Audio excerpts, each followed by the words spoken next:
The Ambitious Africans podcast is building more than conversations. We're building a thinking community. If you're navigating a challenge, transition, or decision in your personal or professional journey, we invite you to share it with us using the link below. Selected reflections will be discussed in future episodes where other listeners will offer their perspective, insights, and lived experiences. This is not about having it all figured out. It's about learning out loud, hearing different viewpoints, and lightening the mental load by thinking together. Your submission can be anonymous, and the goal is perspective, not judgment. Go into the show notes below, fill out the form, and share your challenges, ideas, thoughts, and decision points with us, and we'll be more than happy to give you some directions. Dear ambitious African, this is your host, Secho. In this podcast, we'll discuss everything about our journeys and experiences towards achieving our goals for life and work as phenomenal change leaders in our varied communities. We'll feature other ambitious Africans crushing it through arts, social activism, tech innovations, entrepreneurship, and positive lifestyle and holistic well-being.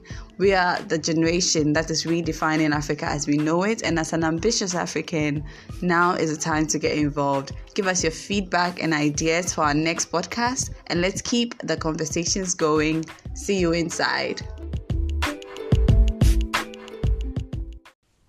Hi there. Good day. I hope you're having an amazing day today. This is your host, Super Secho, and this is the Ambitious Africans podcast.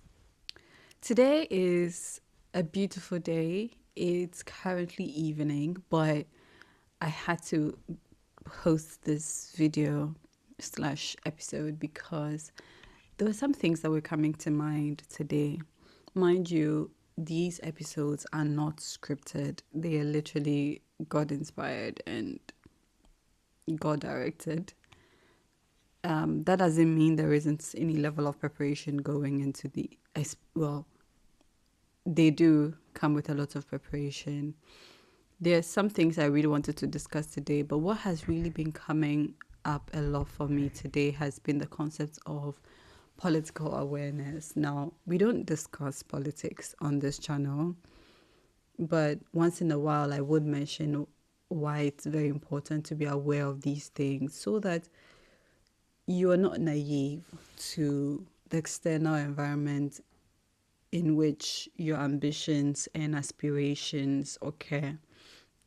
The fact that you have certain ambitions and aspirations, I dare say, are inspired by your external environment. They're inspired by what you watch on Instagram, what you see on YouTube, what you see around you when you go to places, when you interact with people. Chances are 99% of your aspirations and ambitions are based on what you have seen outside of yourself. And so being aware of this external environment in which you play, in which you exist, is so crucial to, first and foremost, repositioning your ambitions as an ambitious African. Second, reviewing them with a different lens. And third, reassessing them. All of them seem similar, but they are also different. What do I mean by that? When we talk about political awareness, it is the level of consciousness you have around actual political landscape of the environment you live in, whether your national politics or global politics or things like that. But then also just the power dynamics that come to play when you're interacting with people, when you're interacting with systems or institutions. Because the world is designed in a particular way. The systems in which we interact with are designed in a particular way, and they're designed in a way that facilitates certain things and obstructs certain things. And so political awareness is you being in a position where you can really see exactly what these systems are, what they look like, how they work, how they function, and how your own actions and ambitions tie into them. One of the things I love about being politically aware or having political awareness is that it gives people serious leverage in how they interact with other people or how they interact with systems. It makes you super powerful in choosing the way you interact with people, the way you interact with institutions, and even the way you engage power and dance with power. These are all seemingly vague things, but I'm going to give an example so it can help you visualize what exactly I mean. Let's take the working environment, for example, and let's see the power play in a typical working environment. So let's say you work in an office, there are definitely hierarchies on who is boss of who, there are reporting systems, there are sometimes SOPs. SOPs are standard operating procedures or processes. There are different ways in which work is managed. All of these things are called systems. The systems of reporting, systems of power, systems of management, they are all systems because they are all working together to achieve a desired outcome. So you, as you're working in that environment, will be interacting with these different levels of systems in one way or the other. Now think about how your own colleagues also engage these same systems that exist in your working environment, and see how whenever there is conflict of interest, all of a sudden behaviors change, responses switch, and the way people engage these same people in hierarchies switch.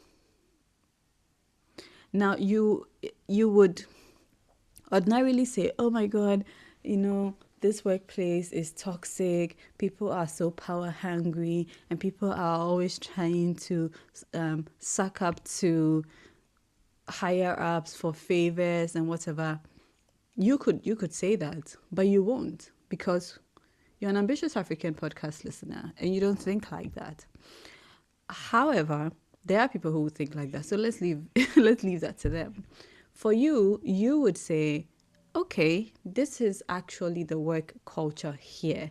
This is how people engage power. This is how people achieve certain things to their advantage.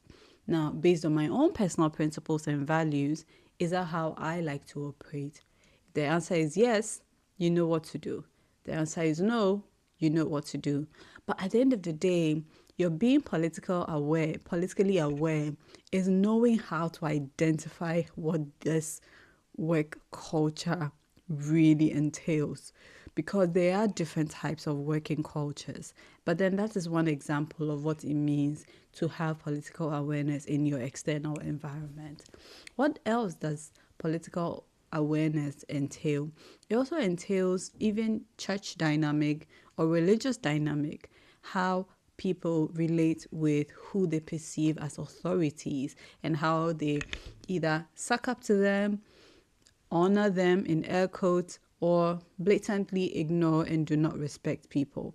Are they defined by those people's access to certain types of luxuries or certain types of resources, or are they defined by generally their character? It's very rare, to be honest, to see or experience a system, especially in the faith-based communities, that is not really tilted towards people who have access to certain things. I would just say things. It's very rare. So if you ever find yourself in a community that is genuinely built on the strength of people's character and their integrity, then that's a nice place to be. But then there will always be subtle power dynamics underplaying all the things that you do in that scenario. But the point is, having political awareness is you giving yourself that rude awakening that you cannot be naive of really what's going on around you. You need to always be aware of people's personal interest, people's selfish interest, and also see how your own personal selfish interest can cause conflicts with theirs or can be facilitators of theirs. In the different books that have been written around how to be politically aware or have political awareness, and you can do some research on it. But the point is, at the end of the day, I want you to be very strategic with your own form of awareness on how people behave. You want to train yourself to see how people behave when they want something or when they want to exert some level of authority over another person, and always interrogate what is causing that. Sometimes it's based on people's deep insecurity. Sometimes it's based on people's deep greed as well. Sometimes it's actually personality. Some people can just be competitive for the sake of it. And then some people are genuinely driven by competition and living in those very competitive, high tensed environments. It empowers them, it motivates them to do so much. And so it will show up in different ways depending on who you are dealing with. At the end of the day, it's always good to interrogate where these motivations are really coming from. Are they personal productivity motivations, or they're really just greed and selfishness? And as you also interrogate that on the backdrop of your own value systems and I guess your personal beliefs, you want to find your own response to such dynamics way before they come. You want to reassess, you want to reposition, and you want to review your own personal intentions when you enter these scenarios. Another angle to embracing political awareness is thinking about it in the grand scheme of things globally. So now I've talked about minute microcosms of power plays, whether at work or at faith-based communities, but I want you to now elevate it beyond those circles and look at how they play within nations and with nations as they interact with each other. Who are some of the big superpowers in this world in terms of countries? How do they engage the rest of the world? How do they engage the rest of the countries in the world? How do they show or exert their power? And how do they leverage that power to cause good or harm? Being this aware is one of the most crucial things that can really change the way you look at everything else, because you do not want to be naive of how these things trickle down at the end of the day into your own life. It always looks like one policy or the other. The fact that you can decide to live in certain places and yet not have access to those places are based on some of these policies that exist. And especially for Africans, you and I can tell, you and I know so well what these kind of boundaries and barriers look like.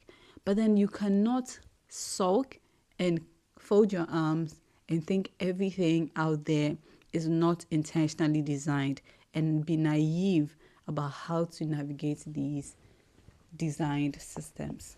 The unfortunate thing is most of these systems are not built for Africans. They were not built with Africans in mind, and that is the hard truth. Just the mere number of countries you can travel to with your passport is one way to tell that these systems were not built with Africans in mind. And yet it is also a charge to you to do better with your political awareness. Be in touch with current affairs, know exactly what's going on, have unbiased objective views over these things, and aspire to be a better version of these systems at play. What do I mean? It means that sometimes it might look like being an advocate where necessary. It might be like being an investor or a funder where appropriate. By the end of the day, having the political awareness that the world is designed in a certain way and understanding how that system is functioning is crucial to your own understanding of designing solutions to solve for the people you care about. I've tried to be very practical in this entire episode, but I feel like there isn't a need for that if you know what I'm talking about. But I would really love to hear from you. How would you rate your political awareness from 1 to 5? Well, I hope you have some time to think about it as the days go along. Thank you for listening, and I'll see you in the next one.